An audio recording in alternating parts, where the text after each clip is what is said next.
जय श्री राम, जय छठी मैया। आज मैं बात करने वाला हूँ महाराष्ट्र के बीएमसी चुनावी नतीजों के बारे में, जो कि 16 तारीख को आए हैं, जिसमें भाजपा ने विजय प्राप्त किए।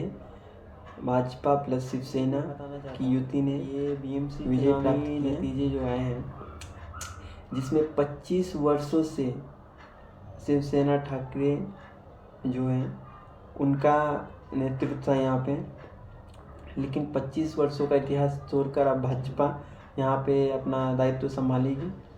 और मैं ये भी बता देना चाहता हूँ कि ये बीएमसी का जो चुनाव रहता है, ये इतना मतलब चर्चित चुनाव क्यों रहता है, क्योंकि आप लोग को पता होना चाहिए कि बीएमसी का जो चुनाव है उसका जो फंड रहता है केंद्र सरकार के द्वारा या राज्य सरकार के द्वारा दिया गया पैसा जो रहता है, फंड जिसके द्वारा वो कार्य होते हैं, आप लोगों को वो होता है।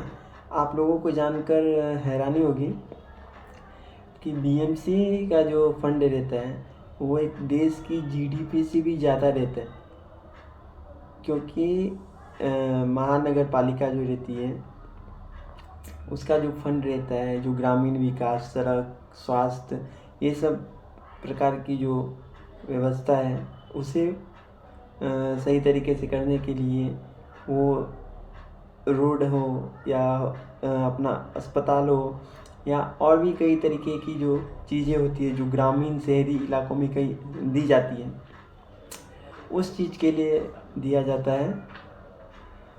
उस चीज़ के लिए बीएमसी का चुनाव होता है।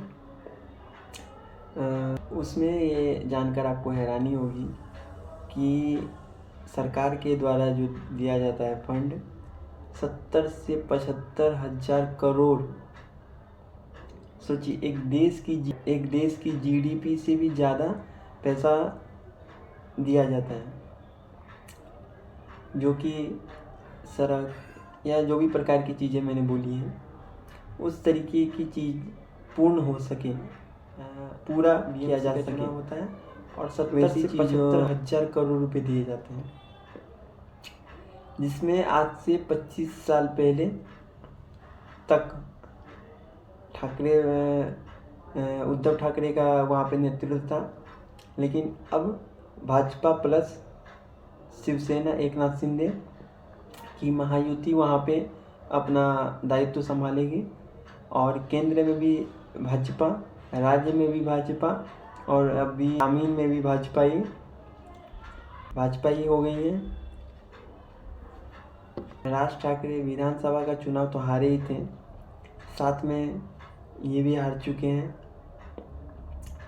और आपने देखा ही होगा वो वीडियो जहाँ पे उन्होंने के अन्नामलई को रसमलाई के संबोधित किया था। इसी प्रकार की घटना को देखते हुए जो महाराष्ट्र की जनता थी उन्होंने उसे नकार दिया है। और महाराष्ट्र की जनता जो है वो बहुत ही समझदार है। भाषा विवाद जैसी जो घटनाओं पे राजनीति करते हैं उनका कभी साथ नहीं देती, और इस तरीके के जो चीज़ें होती है वो कभी हो नहीं सकती है, क्योंकि जनता ने उन्हें देखा है, उन्होंने जनता के लिए कुछ नहीं किया। आपने ये भी सुना होगा राज ठाकरे के जो बेटे हैं अमित ठाकरे एक इंटरव्यू में क्या कहते हैं कि अगर उनके पिताजी जो हैं राज ठाकरे, अगर वो मुख्यमंत्री बन जाते हैं, अगर वो इस बीएमसी चुनाव जीत जाते हैं, तो वो ट्रेनें जो है वो बंद करवा देंगे। मतलब बाहर से जो लोग आते हैं उनकी ट्रेनें बंद करवा देंगे। तो वो भले ही राजनीतिक में भी नए आए हैं, लेकिन थोड़ा सा ज्ञान ले लेना चाहिए कि ट्रेन कोई राज्य नहीं चलाता, वो केंद्र चलाता है।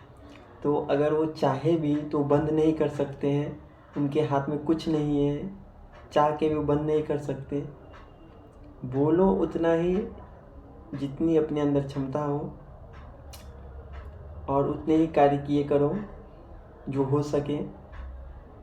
अगर हो सकती तो चुनाव भी जीत जाते हैं, लेकिन हर बार हार जाते हो तो तुम्हारे बस की बात है नहीं। और जहाँ तक रही ट्रेन बंद करवाने की बात, तो तुमसे कभी ना हो पाएगा लल्ला।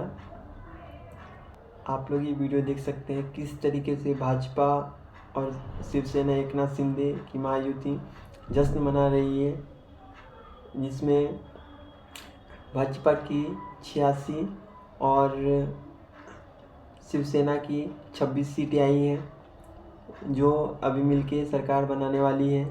और आप इस वीडियो के माध्यम से देख ही सकते हैं किस तरीके से जश्न मनाया जा रहा है।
सबका मेहनत है, कार्यकर्ता से लेके एक मुख्यमंत्री जो अपना नेतृत्व करते हैं, हर एक कार्यकर्ता, हर एक व्यक्ति जो इस में सहयोग देते हैं। सबसे बड़ी बात है जनता की, जिन्होंने अपना इतना समर्थन दिया, जिन्होंने इस चीज़ को समझा, इस चीज़ को जाना और अपना वोट सही जगह दिया है। जहाँ केंद्र में भी भाजपा, राज्य में भी भाजपा, अब बीएमसी में भी भाजपा। जय श्री राम, जय छठी मैया, जय जानकी माँ, नमो बुद्धाय, जय हिंद, जय मिथिला अभियान।